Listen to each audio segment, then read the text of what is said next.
భాష గురించి ఇవాళ తెలంగాణలో రాజకీయ అంశాలు ఈ రెండు ఒకదాని తర్వాత ఒకటి రావడం అనేది యాదృచ్ఛికంగా జరిగినవి అయితే కావు.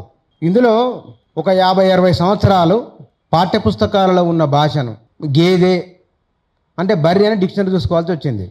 ఎందుకంటే పొద్దున లేవగానే ఊర్లో బర్రెలు ఉంటాయి, బర్రెల పెండ చూసినాయి, మన బర్రె పాలు, గొర్రెలు, మేకలు. ఎవరి జీవితంలో ఉన్నది కాకుండా ఏది నేర్చుకున్నా కొత్తది నేర్చుకున్నట్లే. కాబట్టి మరి మేము చదువుకున్నదంతా నరుండట్లు టెరింగిన్ సదాకాంతాలు పుత్తులు వడదముంతన ఉన్నికం మనసు మోహనావ భ్రాంతి చెంది ఇందులో ఏం అర్థమైంది? డిక్షనరీ చూడవలసిందే.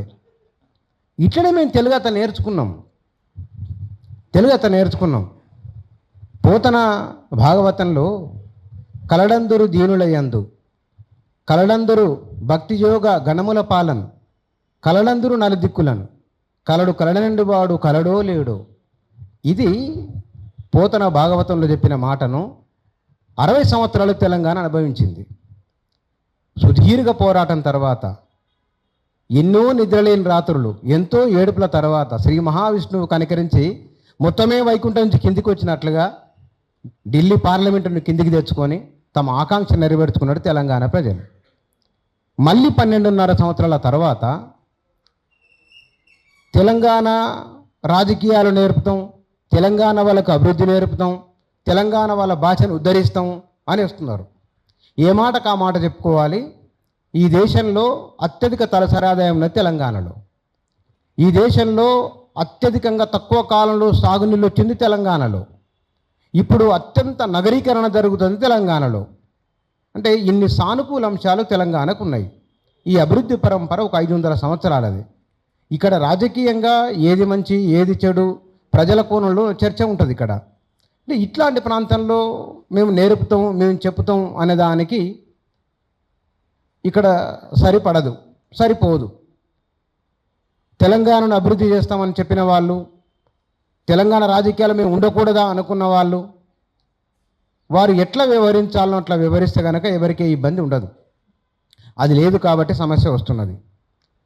తెలంగాణ భాషకు ఇవాళ సినిమా వాళ్ళకు ఫ్రీ ప్రచారం వచ్చిందని, ఇది సినిమా వాళ్ళు చేస్తున్న ఒకానొక ప్రయోగం, టెక్నిక్ అని అంటున్నారు. సినిమా వాళ్ళు చేసినా అది ద్రోహమే.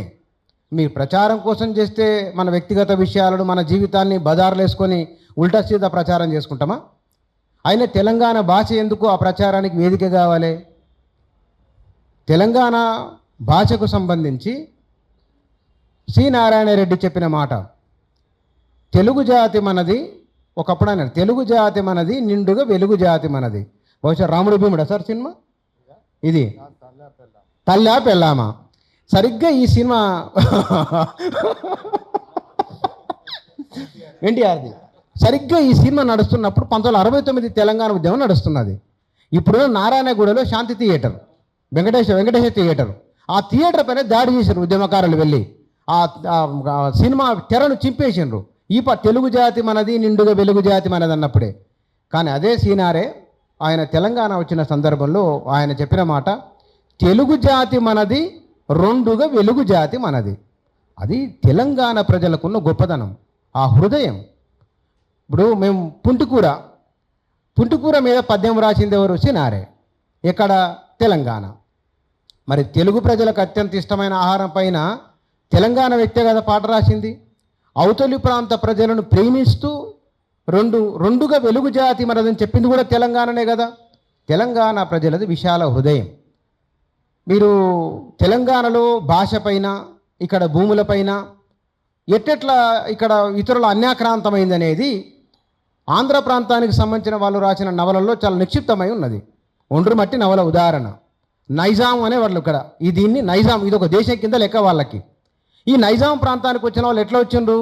శ్రీరామ్ సాగరు, నిజాం సాగరు, నాగార్జున సాగరు, ఆర్డిఎస్, ఎక్కడెక్కడ నీళ్ళ వనరు ఉన్నదో, ఎక్కడెక్కడ ప్రాజెక్టులు వస్తున్నాయో అక్కడక్కడ ఎస్టాబ్లిష్ అయిపోయింది వచ్చి.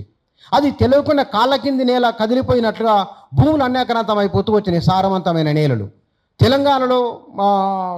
అంటే ఇది ఒక్కొక్కటిగా భాష పోయింది, భూములు పోయినాయి, మనది కాని జీవితం మన దాంట్లోకి ప్రవేశించింది.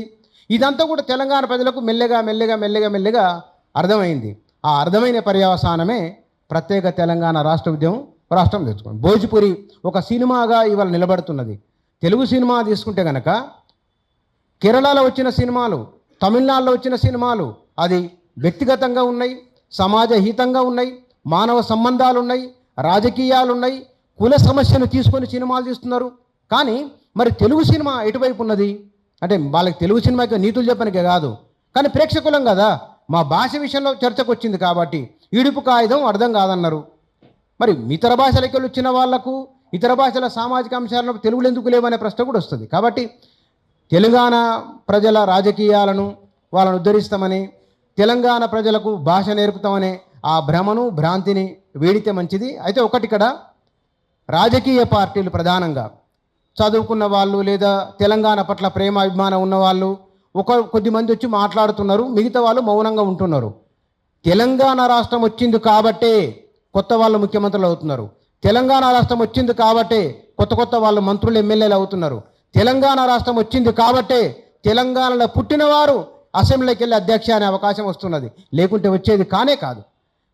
ఇప్పుడు ఈ విషయాల పట్ల రాజకీయ పార్టీలు స్పందించాలి, మాట్లాడాలి. మనం పుట్టి పెరిగిన ప్రాంతం, మనం పలుకుబడిలో నేర్చుకున్నది, బడి పలుకులతో నేర్చుకున్నది, మన జీవద్భాష పైన ఒక విమర్శ దాడి జరుగుతున్నప్పుడు ఎమ్మెల్యేలు ఎందుకు స్పందించరు? పార్టీలకు అతీతంగా ఒకరిద్దరు మాట్లాడితే కనుక ఇది పలానా వారేనే ముద్ర ఏమిటి? నిజంగానే తెలంగాణ ప్రజలు ఇట్లా మాట్లాడుతున్న వాళ్ళంతా పలానా పార్టీకి అయితే కనుక పలానా పార్టీ వాళ్ళు ఓడిపోవడం తెలంగాణలో, ఆ పార్టీ ఎందుకు ఓడిపోయింది అంటే తెలంగాణ ప్రజలు తమదైన ఉనికి అస్తిత్వం విషయంలో చాలా స్పష్టంగా ఉంటారు. వారి భావోద్వేగాలు దెబ్బతిన్నప్పుడు ఇది కాదు అని పక్కన పెడతారు. ఈ విషయాన్ని గమనించాలి. ఇక్కడ చదువుకున్న మాట్లాడుతున్న వాళ్ళంతా కూడా పలానా వాళ్ళు చెప్తేనే వచ్చిండ్రు, పలానా వాళ్ళ కోసం మాట్లాడుతున్నారు, చాలా అది ఇదో రకమైన తెలంగాణ ప్రజలను అవమానించడం అవుతుంది. తెలంగాణ ప్రజలకు సొంత ఆలోచన ఉంది కాబట్టే పార్టీలందరినీ ఒప్పించగలిగినరు, తెలంగాణ ఉద్యమాన్ని అద్భుతంగా నడపగలిగినరు. అది కూడా తెలంగాణ ప్రజలు ఉద్యమం జరుగుతున్నప్పుడు ఎవరిని పల్లెత్తు మాట అనలేదు, ఎవరిని కించపరచలేదు, ఎవరిని అవమానించలేదు. ఎక్కడి వారైనా మన వారే, ఎవరైనా తమ వారే అనే భావన తెలంగాణ ప్రజలకు ఉంటుంది. కాబట్టి మీరు సీమాంధ్ర ప్రాంతానికి సంబంధించిన అందరూ లేదు, కొందరు అక్కడక్కడ మాట్లాడుతున్నారు. ఆ అక్కడక్కడ అందరూ మాట్లాడుతున్నది వెనుక కొన్ని ఉద్దేశాలు ఉంటే ఉండవచ్చునేమో, కానీ తెలంగాణ ప్రాంత ప్రజల ప్రేమాభిమానాలను చూరగొనకుండా మీరు రాజకీయంగా దాడి చేస్తాము, వాళ్ళను మానసికంగా హింసిస్తామంటే అలాంటి వారికి ప్రోత్సాహం తెలంగాణలో ఉండదు, ఉండే అవకాశం లేదు. ఒక తెలంగాణ కాదు, ఎవరు సహించరు. ఇది తెలంగాణ తనదైన ఒకానొక ఉనికిని, అస్తిత్వాన్ని, ఒక నేపథ్యాన్ని నిర్మించుకుంటున్న దశ. సరిగ్గా ఈ దశలోనే ఇవాళ మళ్ళీ ఒకసారి తెలంగాణ సమాజంలో నిజంగానే 12 ఏళ్ళైన తెలంగాణ వచ్చిన తర్వాత ఎవరైనా మాట్లాడతారో లేదో అని అక్కడక్కడ ఒక అనుమానం ఉండేది, కానీ అదంతా తలకిందులైంది. తెలంగాణ ప్రజలు జాగ్రత్త ఉంటారు. తమ ప్రాంతం పైన, ఉనికి అస్తిత్వాలపైన ఏదన్నా ఒక విమర్శ వచ్చినప్పుడు, దాడి వచ్చినప్పుడు అంతా ఏకోన్ముఖంగా వస్తారనే దానికి మరొక ఉదాహరణగా ఈ సందర్భం నిలబడుతున్నది. ఒక విజ్ఞాపన ఏమిటంటే, మనం ప్రాంతాలుగా 2 తెలుగు రాష్ట్రాలు, కానీ ప్రజలుగా అంతా ఒకటే. ప్రాంతాలుగా 2 రాష్ట్రాలు, ప్రజలుగా ఒకటే. వ్యాపారం చేసుకునే వాళ్ళు వ్యాపార దృష్టి ఉంటుంది కాబట్టి ఆ వ్యాపార దృష్టి ఉన్న వాళ్ళు వ్యాపారం చేసుకోవచ్చునేమో, కానీ తెలంగాణ ప్రజలను అవమానించే విధంగా, అగౌరవపరిచే విధంగా ఉండొద్దని విజ్ఞప్తి. Thank you.